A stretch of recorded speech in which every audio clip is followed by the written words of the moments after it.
Hello guys, and welcome back to our podcast, Where in My Money. I'm Amelia. And I'm Hollie, and this is episode 5. This is so exciting. I keep saying this every time, but I'm still in the honeymoon period. They are flying by. Flying. And today we've decided to do a topic on Instagram versus reality. This was actually quite a requested topic because I feel like there's so many myths about being an influencer. Yeah. People have so many questions about the job, how to become an influencer, the highs, the lows. There is so much around it. I feel like the taboo around influencing has become such a norm now. Yeah. And so many companies, careers, there's so much around influencing and this social media world that we thought we would bring you a little bit of our experience. A little insight to what it takes to be an influencer. And also to humble us or you that it's not all what it seems. And that's why the topic is called Instagram versus reality. So let's get started. Let's get into it. Okay, so before we crack on, let's talk about how we got into it. Yeah. So you go first, honey. So I always knew that I never wanted a full-time job, like a 9-to-5 job. It was just never for me. I've always been very creative. I really struggled academically. And so I kind of just fell into it because I was always into following what the bloggers were doing. Like back in the day, like Leonie Han, Kenza, Rumi Neely, I think that's how you say her name. She has the brand You Are Am I, something like that. And they were the influencers that I was like looking at their blog posts every day. Yeah. There was a thing called Lookbook, which was like a website that you would upload. Did you have Lookbook? I was too young for that. You're only 2 years younger. So we were uploading our outfits to that like every day, and I would come home from school and that's the first thing that I would do. Like I'd be looking on like Lookbook. Actually, maybe it wasn't school, maybe it was like college, like uni days. In like university I was studying fashion, so it kind of just went like hand in hand.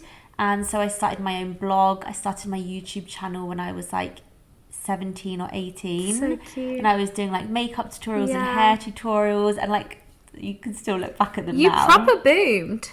Yeah, because it was quite a big thing then. Like YouTube was the biggest platform. Huge. It was before Instagram was even around, I think, and obviously way before like TikTok. So YouTube was the like big thing. So I was kind of doing that, and then I had a boyfriend at the time, and I would literally have to, what's the word when you have to like force someone? Persuade. Like blackmail. Yeah, blackmail. I had to blackmail him into driving to London with me. So I would drive. I'll buy you whatever you want for lunch after we've done this, whatever you want. Because I was young at the time. I wasn't earning a lot of money. So that was like a big deal. And it wasn't a job. It was just for fun. Yeah. Yeah. So we'd drive into London. I'd have like 3 or 4 outfits in the back of the car. Like not dissimilar to like what we would do now. And he would take all my pictures for me. And so that's how I kind of started it. Yeah, I guess it's just progressed from there. And also your modelling career. Kept at it. Yeah, I kind of stopped the influencing stuff. It wasn't called influencing back then. You were a blogger, like a fashion blogger. Yeah. And I was modelling at the same time. And that kind of more so took over. And then I started styling, and I was doing like Selfridges visual merchandising. I was styling at ASOS. And so I had so much going on, and I didn't realise that being a content creator, influencer, blogger could be a career then. So, and I wasn't making any money from it. So I kind of just like fell out of love with it, and I didn't really pursue it. And I always think now, if I had just stuck at YouTube, like I wonder where I'd be now, like all the original girls. Because you used to watch Zoella as well, didn't you? I used to watch all of them. Yeah. That was like another YouTuber that I always used to watch. And Carly by Bell. Never watched her, no. Oh my God, I used to love them. So I do always think if I'd persevered with it, and maybe if I just had someone telling me like, keep going, keep at it. Yeah. But I wasn't really in that kind of world then. Yeah. So yeah, I didn't continue with it. And now I decided that that is what I want to do. And now I see that you can make a career of it. That's more what I'm pursuing. So I'm still doing my modelling, but I say I've been doing content creation full time for like 2 years. Yeah. Yes, that's how I kind of got into it. That's amazing. What about you? So, similar reasoning of why I got into it. So, I did so many courses at university. I did textiles, 3D design, makeup, fashion, graphics. I did it all because I just didn't know what I wanted to do, and I felt like I had like a fear of missing out. If I did one thing and saw people doing another thing, I was just so envious that I wasn't going to be able to like do that.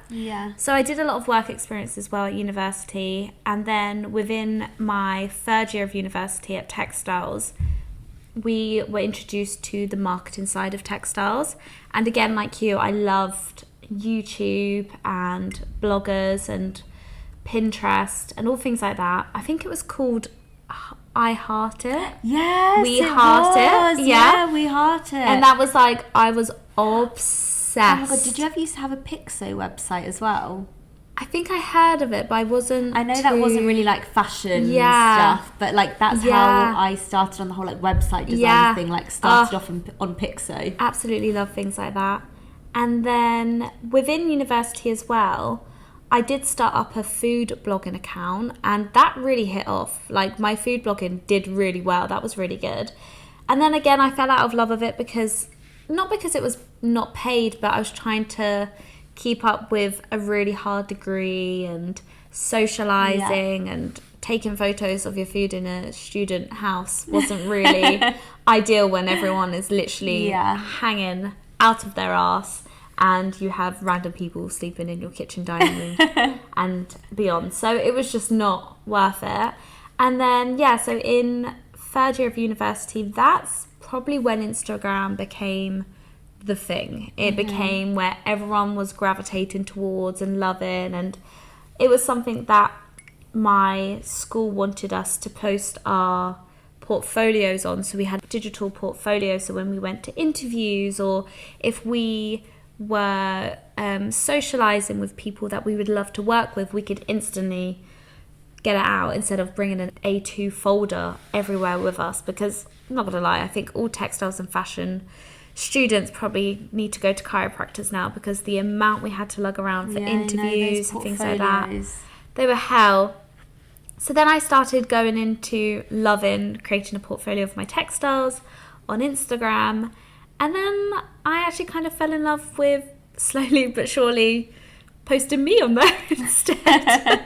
So like you, I had one of my best friends, Jess, who I used to live with at university. Every Sunday it would either be her, my ex, or my brother. I would blackmail him with candy kittens. It was a big thing, and they would help me shoot every Sunday, and we would do 6 outfits around university or in Brighton. And then I got my first job, which was a shoe brand called, it was like Fabulicious or something like that. I can't remember what it was, but it was £50. And I was like, wow. I think one of my first jobs was for Misguided or Pretty Little Thing, and I'm pretty sure I charged them £50 I was like, as well. I'm rich. So I used to take me and my friend, but even Jess loved taking photos, so it was very handy with that, and we'd always go for coffee or something like that. So so that's how I got into it. And then after university, throughout university, it slowly, we could see it growing gradually. And I didn't do a gap year. I did art foundation. I was always working. I always had work experience. And my parents could see it was going somewhere, so they gave me a gap year. I'm doing bunny fingers to the camera. A gap year of just trialing it out and seeing where it went. And it hit off, and I was able to make a living out of it. And I carried on doing it because I just loved that. Like we said, we had the opportunity to be able to do content for different brands and different concepts, and be the marketing, the face, the creative, and it just gave us so many opportunities that I just fell in love with it. And that's how I became an influencer. And here we are. And here we are, sitting on the sofa, partners in crime. But that sounds so easy, doesn't it? But I think people don't realise how much hard work goes into it. That's unpaid. So many years of work that we put into this career Huge before we investment. even got paid for anything. All the time, all the convincing it took to like rope in friends and family to help us take pictures. Buying outfits. Yeah, buying all the outfits. People looking at us thinking, what's she doing? That's embarrassing. That's so cringe. It mentally, physically and financially Yeah. was a huge investment. Yeah. For sure. But we stuck with it. And it's something that we love to do. Yeah. So what would you say is the hardest part of this career? Like the most difficult or like challenging?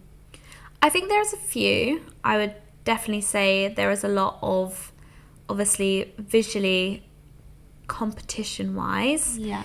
It's all in front of you. Where, for instance, if you were a head of marketing for ASOS, you're not going to see the head of marketing for Harvey Nichols 24/7, are you? And be comparing yourself. Exactly. So I think we visually compare ourselves 24/7 from 7 a.m, 6 a.m to till we go to bed. Yeah. So there's not really a switch off time. And I think that's what I would carry on to is it's hard to have a good relationship with work. Yeah. Because our life is our work. I think every single content creator has a very unhealthy relationship with work because there is no switch off. No. I know from the minute I open my eyes, I go on my phone and I'm like, it's almost like a power hour before I have to go to the gym. Yeah. I'm like, oh, well, I'll just edit that video or I'll scroll through TikTok because I need to find a new sound. Yeah. And I'm like, 6 a.m. I I've know. just woken up. And most people go to the office, they have their morning and they'll maybe scroll through social media, but more as like a pleasure thing. Yeah, it's a luxury. And then they go to the office for 9. I'm like, no, 6 a.m. I know. I'm working. We did say this when Hollie's Instagram got taken down, how there is a benefit. There's something so desirable about a 9-to-5 job. Yeah. And working for somebody because, like you said, you have your mornings, you have your evenings, you have your weekends, you have a holiday. Yeah. And I mean, we can have those, but I think when you work for yourself, I feel like being freelance, and not only just freelance in Instagram and social media, but I think if you are a freelancer as a hairdresser, you'll understand that you feel like you're always constantly grafting because you don't know when the next paycheck's going to come in. But then I do think someone that has a 9-to-5 could argue the fact that, because I've seen from my mum who's always had a 9-to-5 and my dad who works for himself, so technically is like self-employed, freelance. My mum would argue that she's in the same routine every day. She gets up, she goes to work 9-to-5, she comes home, she cooks the dinner, she has a shower, she goes to bed, she wakes up, she does the same thing. And you're living for the weekends, and you're also limited by how much holiday you're allowed. True. You're having someone dictate to you, no, you can't go on holiday for 10 days, you can only go on holiday for 7 days, even though you've been working I'm like 5 days a week. When we've just done Bali for 2 months. Exactly. And we get to call that work. Yeah.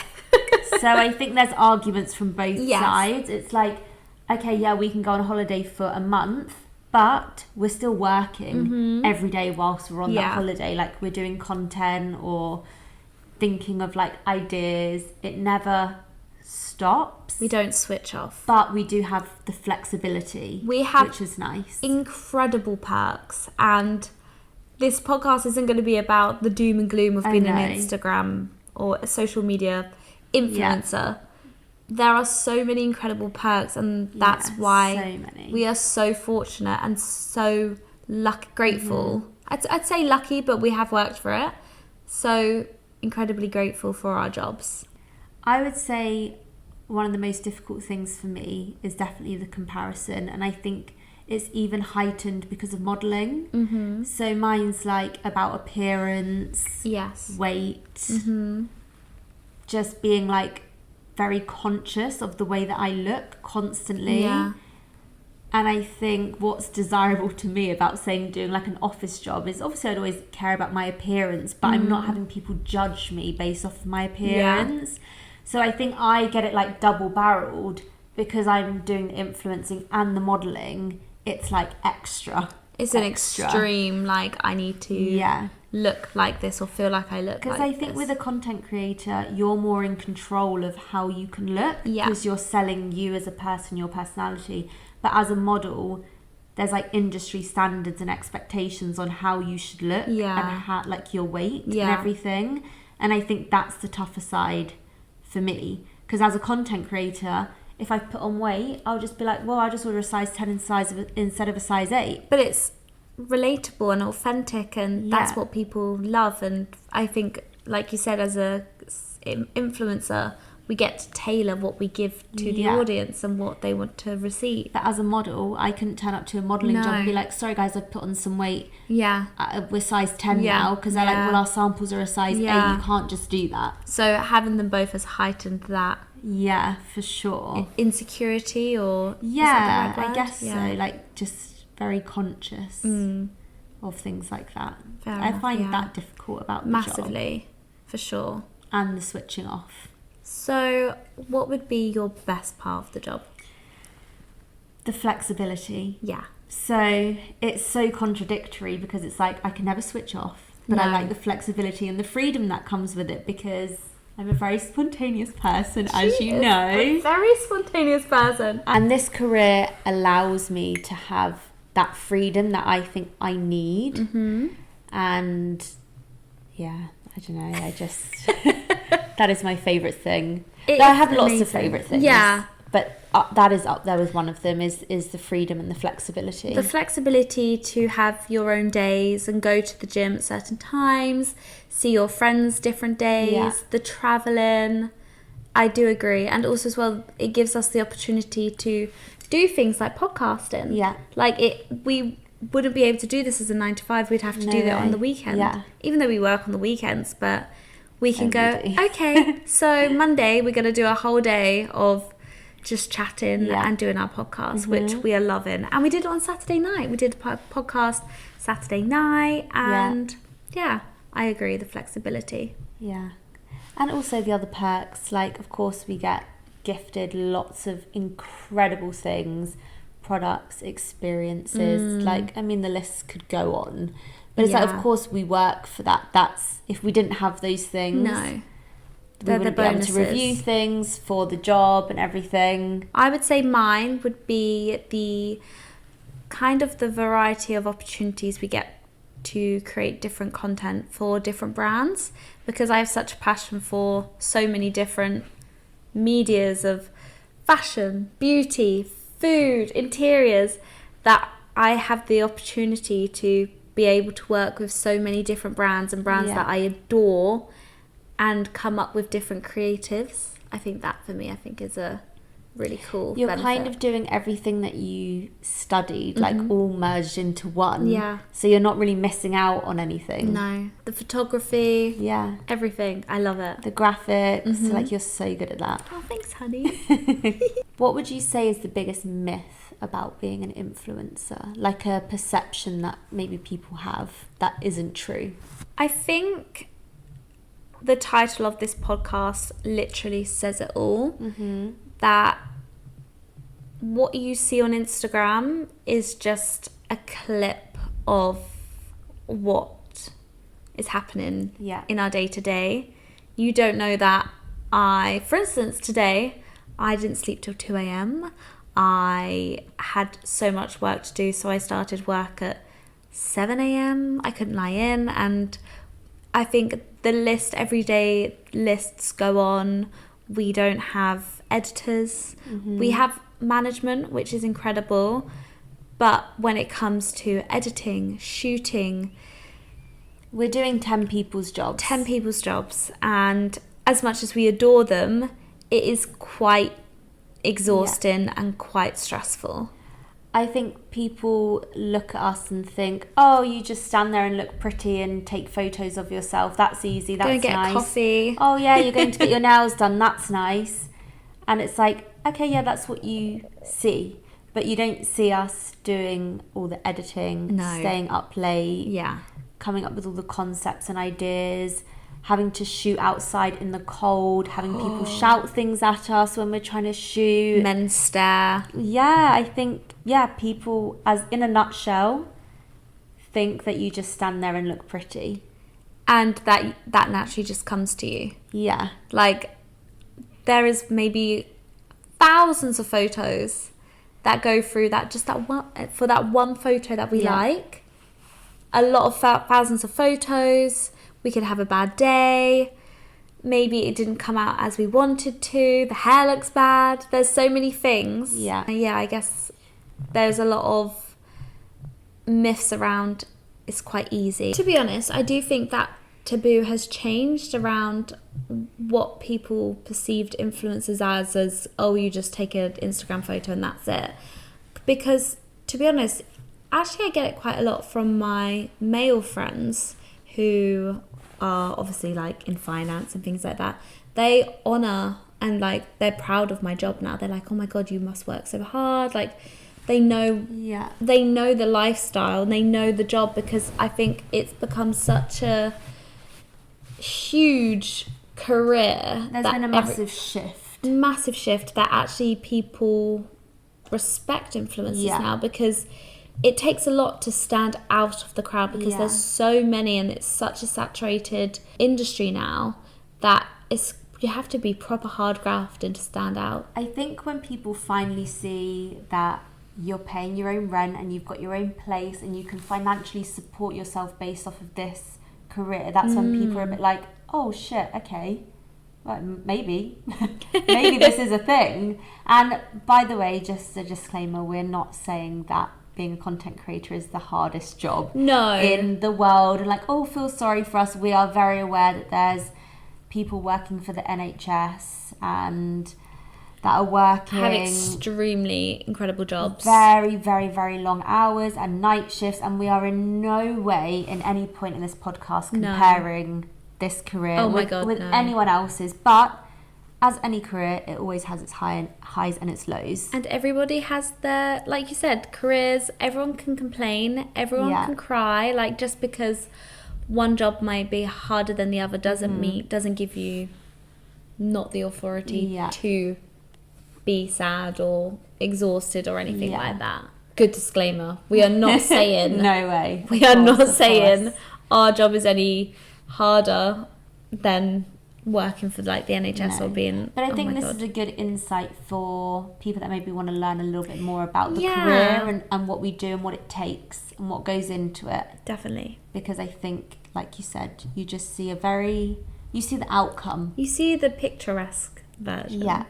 The outcome of whatever we create, but not actually what goes on behind the scenes in order for that to be produced, which is blood, sweat and tears. Blood, sweat and tears. And lots of coffee. And lots of coffee. Oh my god, lots of lip gloss. And lots of manicures and these hands. I have calluses from applying lip gloss so much. I actually have a dent on my baby finger from holding my phone and the weight of my phone. I was saying, I think I said it to you the other day, these two fingers now get numb. I lose... yeah, I do as well. They go like dead. Sometimes when I'm in bed and I'm editing, I get pins and needles in my hands and I have to put my phone down. So bad. I think that is one thing I definitely want to become a bit more stricter on. Yeah. Is get off your phone. It's impossible because do you know what it is? Once we've done all the editing and stuff we need to do, and then it's like you get in bed and you're like, right, I'm going to switch off, and then you're like, oh, I haven't replied to that friend. Oh, I haven't called my mum back. Oh, I need to book this appointment, or I need to book a gym class, or you just want to scroll through TikTok and see what your friends are doing. So the phone is never out of our hands, really, because otherwise, I guess you could read a book or watch a Netflix documentary, but. That's what I need to do. I need to start either reading just one chapter in the morning. I did kind of do that last week, but it's kind of gone out the window. Or like that series that we've both watched. Griselda. It's in Spanish. Yeah. So you have to pay attention. You can't scroll and listen to it in the background.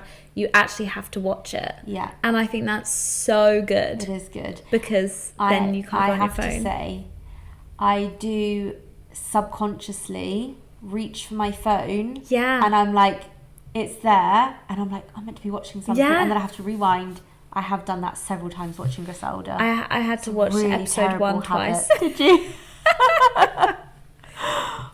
awful. guilty. But I also think as well, being single, like you don't have your partner there to talk to. I know, to watch it with them. So what else are you gonna do? Just I know. be on your phone, really.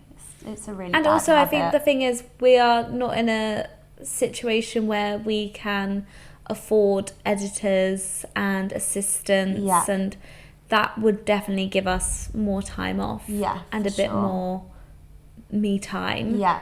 So maybe we'll But we manifest. don't. We do it all, guys. Everything. We come up with a concept. We film it.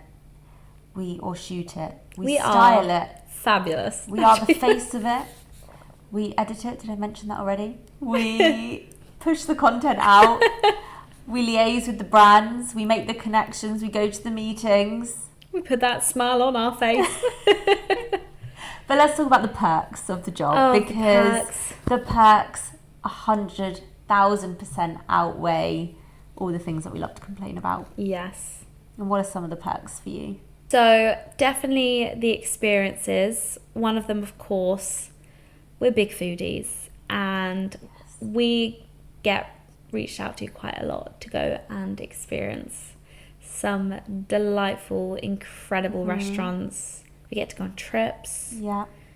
And that is just incredible in itself. And it's like Christmas every day. Every day. There's always a parcel arriving. We get so many products, skincare, hair, clothes, shoes, bags. Yes, we are very, very lucky. Very lucky. I think that does...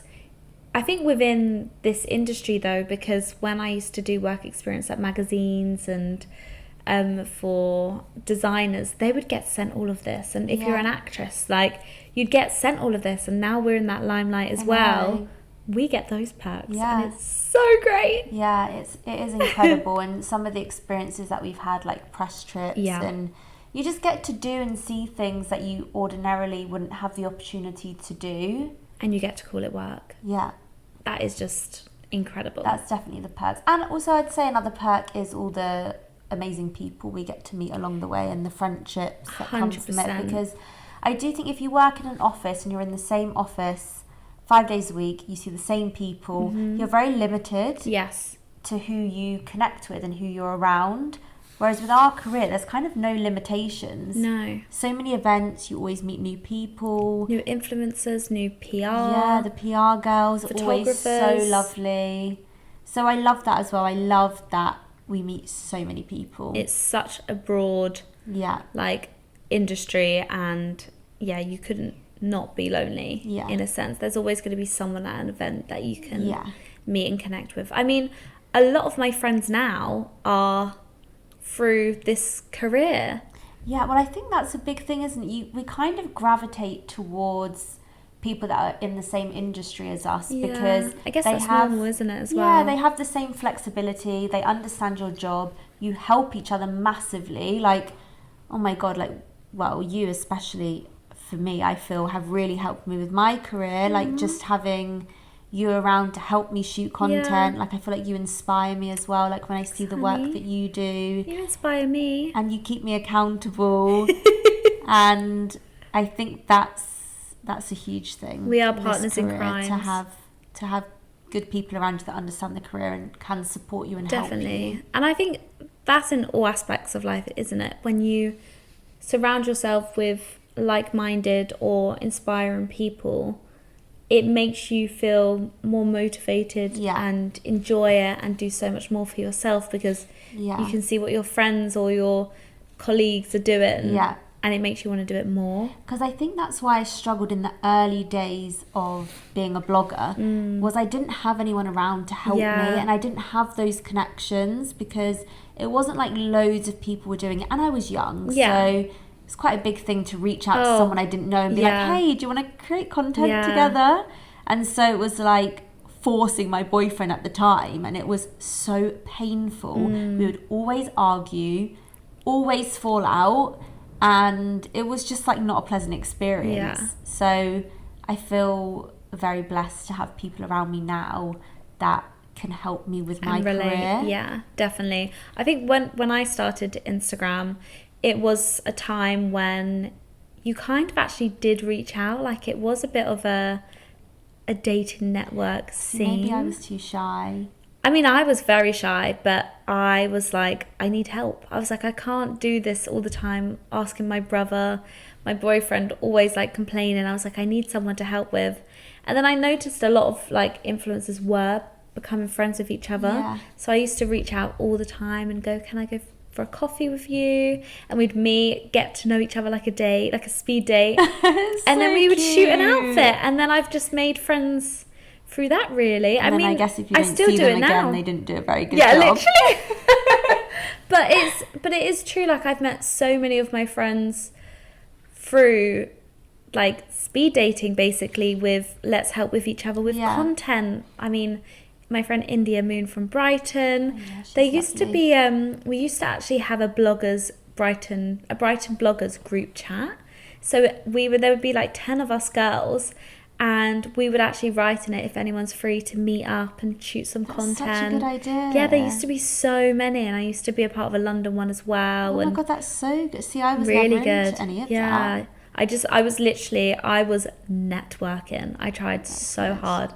And I'm really like, I can be an outward person, but with new people, I can be so inward. Yeah. And it really pushed me, like really took a lot of me to push the boat out and reach out. But everyone's in the same boat at the same time. So if you are looking for a friend to do it, just message someone. Yeah, that's good advice. And just ask for a coffee and can you shoot my outfit with me? And slowly but surely, you become partners in crime. Yeah, and you build up those connections. And then I think we have a really great thing because...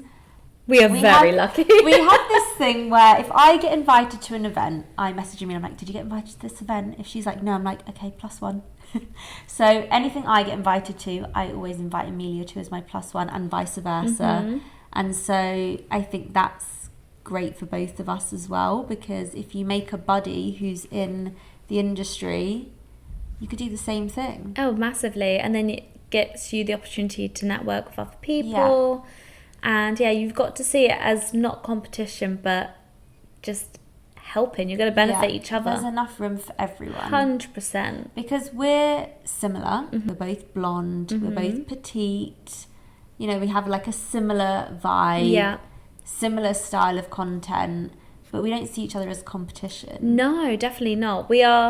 I think we complement each other massively. We have pretty much the same taste and style. We love each other's we're neighbours. We love each other's wardrobes, and we love so much of the same thing. And I think everyone has their different touch on it. Yeah. Even though you might have the same style and taste, your style and your perspective and creativity can be so different. Yeah.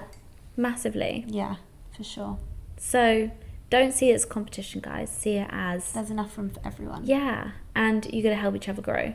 Yeah. Because it's like, if you were in another industry, you're not going to sit next to an employee and be like, oh, you're doing X, Y, Z. I should, why am I not doing that? Help each other. Yeah. It's about working together. Yeah. And you're not going to go anywhere if you do it on your own. So I wanted to touch on... And I know we briefly spoke about this, but the perception of an influencer, mainly from their male's perspective, because both of us have spoken about this before, and we sometimes get a little bit uncomfortable telling guys, particularly, that we're influencers. Guys who we're going to date. Yeah. We think that they're just going to have this perception that we're just like blonde bimbos who, like I said, just like to take photos of ourselves, and there's not much else going on. Very egotistical, similar with modelling. I don't like to tell people that I'm a model either. If someone's like, what do you do? Honestly, it makes me cringe to have to say, I'm a model. I'm a model. So we try and make other things up, which is so bad. Like, we shouldn't do that. And I do feel like the industry is changing. So hopefully we won't feel the need to have to tell a little white lie in the beginning about what we do. I work in digital marketing. Yeah, that's what we normally say. My Hinge profile, digital marketing. So what brand do you work for? I'm like, myself. But it's awful. so true. I get worried that they're going to have this perception of me before they've even fully met me. And I think people also get that from my Instagram profile. Sometimes people are like, oh, I thought you were going to be really unapproachable. Or I've had my guy friends say to me, oh, does no guy ever DM you? And I'm like, never. No hot guys ever slide in my DMs. And they're like, well, maybe it's because they're intimidated. And I'm like, so that's a me problem? I think with this, because I've had different experiences, obviously from when we were younger, when influencing was such a, again, I'm going to say it, taboo, like people would take the mickey. Yeah. But now I see it as when I've been on a couple of dates, I've been on a date where I felt he made me feel really embarrassed to tell him. But what I've realised, it's his own insecurity. Because I've been on dates with a guy. I went on a date with a guy in July and he was so like, oh wow, that's really cool. You work for yourself. You do this, you do that. You get and it made me go, oh my God, like this is incredible. It was kind of like, this sounds really silly, but telling boys I'm gluten-free, guys I'm gluten-free. Yeah, I see the comparison. And they were literally, without a doubt, he was like, oh, that's fine. He was like, and he ordered my food and he was like, so what can be made gluten-free? Because she's got, like, he was concerned. It wasn't oh, for God's sake, you're an influencer, you're gluten-free. It wasn't a problem. The right guy will not make it a problem. I do think if it comes from an intimidation perspective, that's like, well, that's their problem, that's not their mine. own insecurity. But I definitely don't get guys sliding in my DMs. No, I wish I did. Ever. It'd be so much easier. I mean, I get those sugar daddies. Yeah. Why is this rife God. on TikTok at the moment? Has anyone else with TikTok got this problem where I am getting so many sugar daddies? The temptation, though. I mean, flocking in. I think they're like bot accounts, though. I don't think massively. they're real because they're all slightly overweight. Generally, the running theme is plaid shirts and they're bald. Yeah. And I don't even open the messages, to be fair, but they go something along the lines of, hi, do you want a sugar daddy? I'll give you 5,000 a month. Yeah. And I'm like, what do I have to do? Why is that going on? I know. Why? It's a nightmare. But yeah, that's the only DMs I get. Yeah. Because even our friend, he's like, DM, be confident. Like, go into their messages. And I'm like, well, why don't boys do that? I know. Come on. Apparently we're unapproachable. We're too intimidating. Yeah. Because we're so beautiful.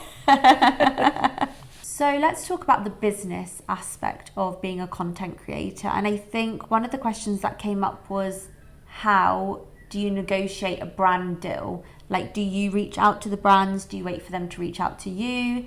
Do you have management? Like, how does the whole process work?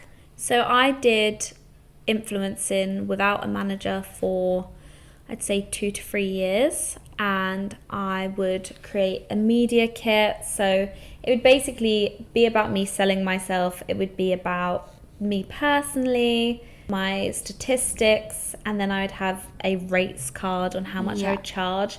The running theme was, I think back then, I'm not too sure if it's a thing now, but it'd be 10% of your following. Oh, Did you ever? Yeah, it used to be like 10% of your following was like the kind of guideline. Yeah. So you can go, okay, well, I have 10,000 followers. I will charge £100. Good maths. Thank you. I was. I saw your little head going. I was like, what's 100,000? I know I don't charge 10 grand for a post. Oh yeah, imagine if that was now. That. Wow, because it used to be a thing for micro influencers. Yeah. But now it kind of, but not really.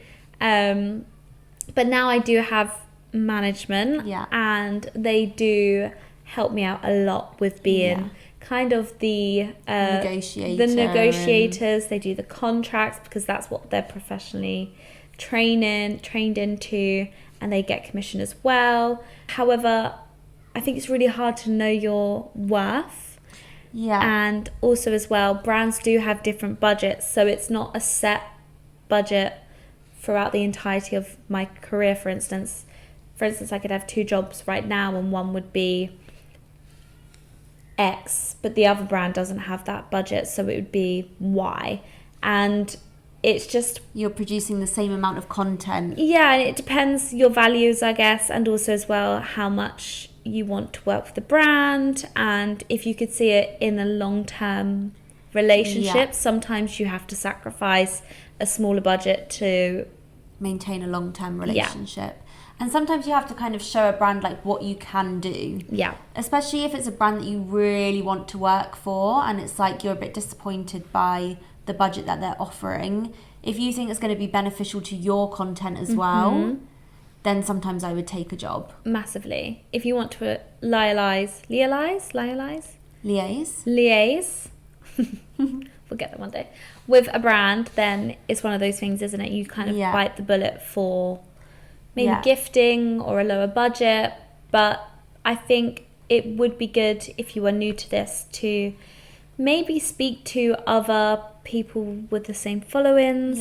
And also as well, I bet now there is so many articles and workshops and after after work classes and things like that for you to delve into. Yeah, and don't be afraid to ask other content creators, what do you charge? That's how I got into it, is that my friend India and I would work together and okay, you charge this much, so I'll charge this much because you've got a bigger following.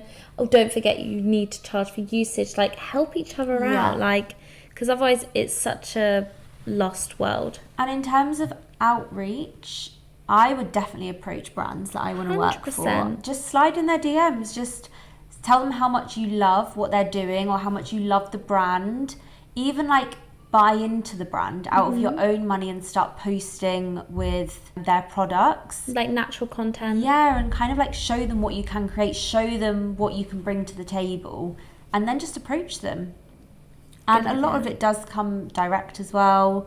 Brands will reach out to us. It is, like you said, it has to be also authentic. If you align with a brand, then they'll naturally get in contact with you and you will meet. And don't forget, this world is so diluted. There's so many influencers. So if you want to work with Marks and Spencer's, you better have some Marks and Spencer's pillows. Or they might follow Marks and Spencer's and then John Lewis go, oh, I love what you did with Marks and Spencer's. Please do that for John Lewis. It's about naturally having that authentic relationship with the brand, and that's where the collaborations come from. If you're faking it, they're gonna know. And I think that leads on to like building your brand. So for example, if you want to be a higher end luxury content creator, you don't want to be working with lower end or brands. Fast fashion, yes. So have an outline of what brands you want to work with, because in the past I've been offered really great money for a post for a brand. Huge. But I'm like, if I do a post for this brand, that writes off all the things that I'm working towards. Yeah. Also as well, it has to be authentic. So not only for the brand's point of view, but for your audience's point of view as well. They know what it's going to look like if it's a real job, if it's just for the money. So you want to be kind of respectful to your audience, that you're not lying to them and you're showing them real content. And sometimes, to be honest, my campaigns do look very ad heavy. And unfortunately, that's because of the style of content that the brand wants to produce. However, I do turn down quite a lot of brand deals due to the brand not aligning with me. But yeah, that's what I was going to say. You do still work with brands that are authentic to you and that align with you. It's not an out of character brand that it's like, oh, well, she's obviously just doing that for money. And then that puts a bitter taste in your audience's mouth. So you've just got to be careful as well. So I think hand in hand, make sure you're sticking to your style and be true to yourself. Also as well, I definitely think check about workshops and speak to other Instagrammers or YouTubers on how much they charge and everything like that. Yeah, don't be afraid to ask questions. No. And ask people, what are you charging? Yeah, go for a coffee. You don't have to shoot or anything like that, even if it's just a message. Yeah, I think that's a good way to start maybe getting into how to negotiate. And like we said, email them, reach out to them, like naturally wear them or style them, and it should all naturally come about. One tip for starting off being an influencer is knowing your niche and sticking to it. Yeah. And I'm actually really bad at that. No, I think you're really good. Do you think? I think your content's very consistent. Thank you. I feel like I've really found myself with, maybe I'm more of a lifestyle content creator, so I really fixate around minimal style, but also a lifestyle point of view as well. So I do a lot of home and cooking, and then featuring a lot of fashion as well. So I feel like I've got a blend in regards to seeing what other people do, which does get them a long way and does help with their growth, is that they stick to a certain style of content. Yeah. So for instance, I know someone who she sees a Pinterest photo and she recreates that on a UK size 12 figure, and she keeps to that style of content, that style of niche. She has boomed. For instance, a girl we know does just cooking, she sticks to that, she's boomed. And I think you can either go one way about it, either keep to that and stick to it, and that's your specific niche, or your niche is like a lifestyle kind of. I think it's also seeing it as a business, and okay, what's going to work, what's going to get you brand deals, what's going to get you paid, what's going to be paying your rent. So although you have to stay organic and true to yourself, it is a business. So you might have hobbies and interests outside of what you're posting, and that's great, that's fine. But maybe if you were to post them, it wouldn't. You need to kind of entwine things that work and also your personal taste. For instance, I know that for me, minimal style really works with my audience, but then I love to add cooking or a little touch of like my style, and sometimes it doesn't work. I love editorial photos, but that doesn't work all the time. It's just kind of knowing what your audience likes and sticking to that. I realised for me, my style changes quite a lot. One day I want to be tomboy, one day I want to be girly, one day I want to be chic, one day I just want to be like a little bit quirky. You're very creative. But I realised that that's kind of confusing for my audience, and I'm not attracting a large audience because people can't really understand, like, well, what is her signature style? Whereas when I look at other girls, and especially I look at yours, you're very consistent with your style, so your audience know what they're getting. Whereas I think mine has been in the past a little like, oh, one day she's this, one day she's that, and now she likes yoga, and now she's in Bali, and now she's in Cape Town. It's like kind of all over the place.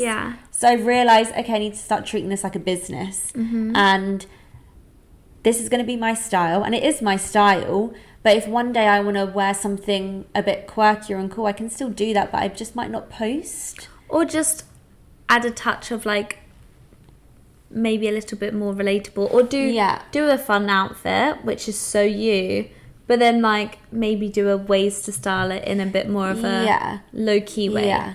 But also I can have my personality outside of Instagram. I was going to say, but people do love your style, so don't not fake it, because your minimal style is lovely, but don't hide away from your passion for style and like your very statement pieces. Like I think you shouldn't. I think I'm just trying to be a little bit more consistent is what I'm trying to say with my content, so that my audience almost know what they're getting a bit more. Okay, I still like your fun style. Thanks, honey. It's you. It's very you. So I think that's kind of how you go about finding your niche. Maybe look at other content creators, like who do you like? What do you like about their content? And kind of put together a little mood board of your sort of style and what you're aiming towards. Your inspiration. Brands that you want to work with. Like, what does their content look like? What what girls or guys do they work with.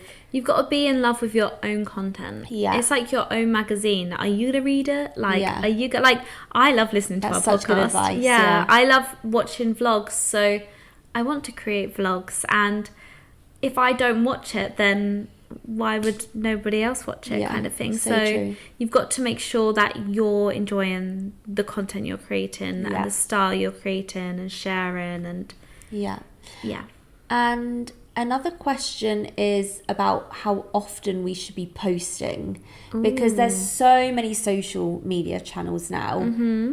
In your opinion, how often do you think we should be posting across all platforms? It's really hard because trying to do this is so tricky. I think to also have a healthy relationship with the consistency, I think either posting on Instagram and on TikTok and maybe shorts on YouTube. I mean, we can reuse our content for all the different platforms, but let's just say TikTok. I mean, Instagram, sorry.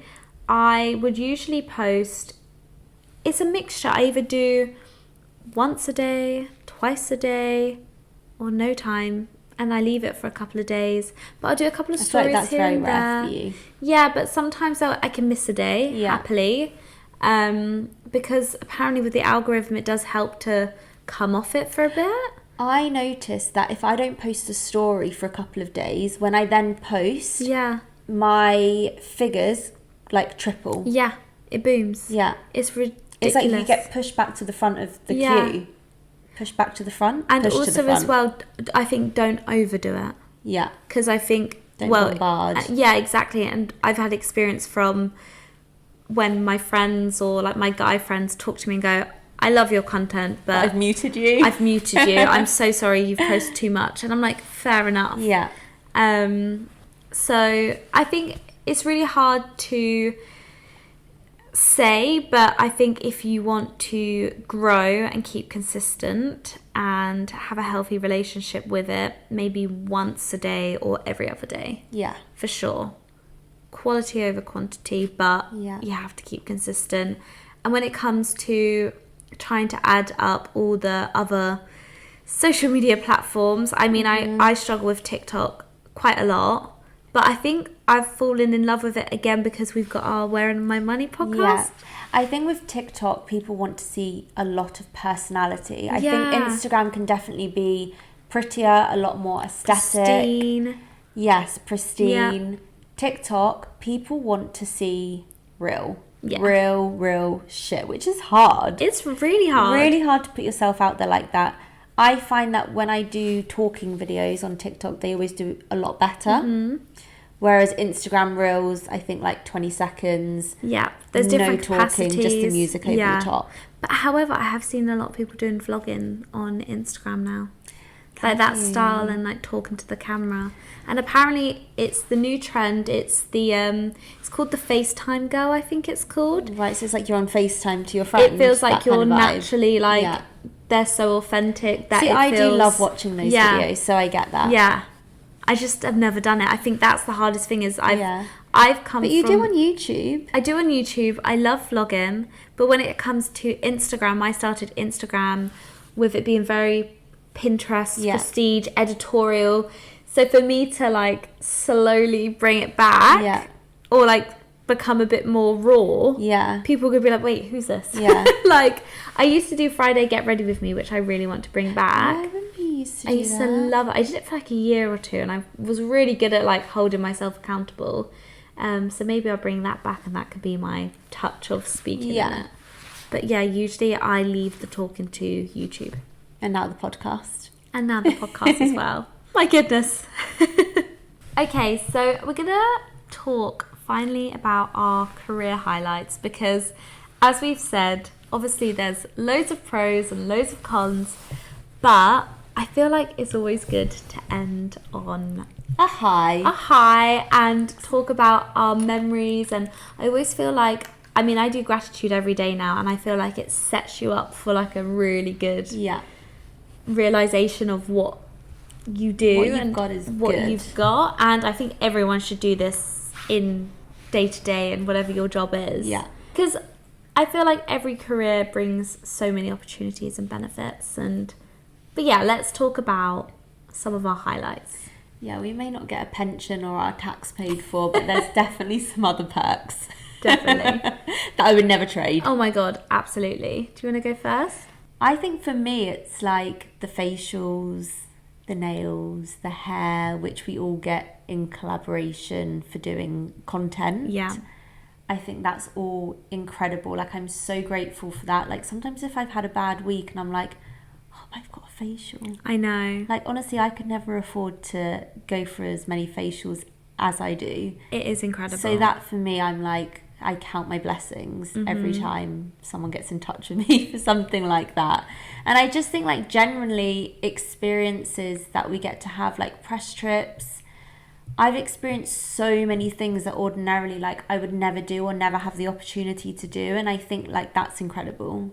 Massively. Like places to go and you never think about them, and it's just incredible. Places that I've flown to, like, for modelling, I've been to Barbados. Last year I went to Italy with this jewellery brand that I work for called D. Louise, and I just love the team, and it doesn't even feel like work. No. Like, it's so amazing. Yeah.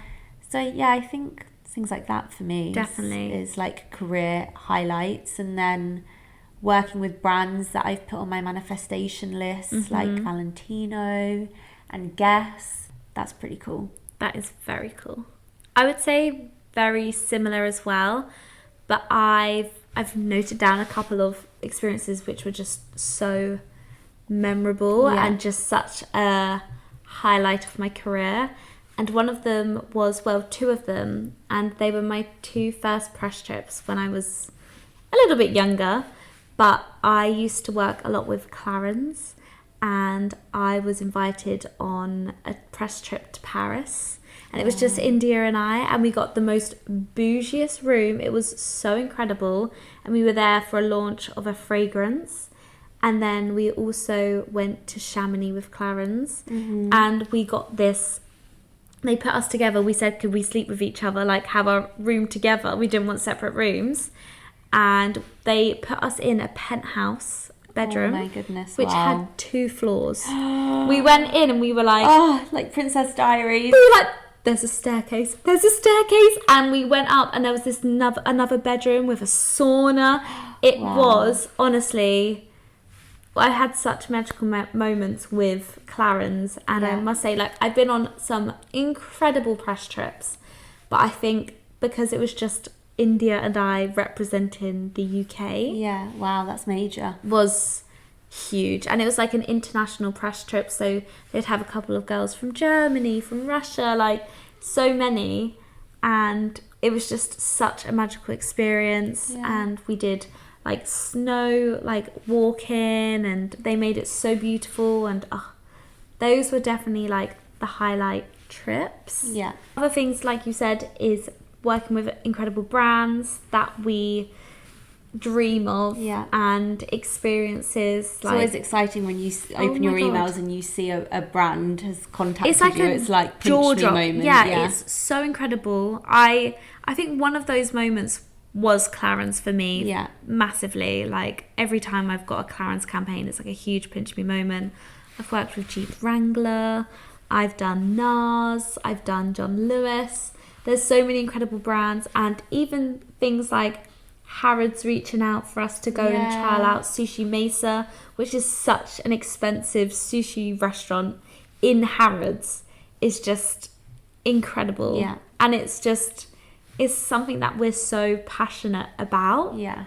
And we get to call it work. I think that's just the best. Right, so like we said, we're going to leave it on a high. It's going to wrap it up there. Yeah, thank you so much for listening. We hope that this gave you a bit of insight to Instagram versus reality, and it helped you if you're thinking of pursuing a career and becoming a content creator. And as always, if you guys have any questions, please feel free to DM us, because we'd love to hear from you. Yeah, so thank you again for watching and listening, and we will see you in the next one. Bye guys.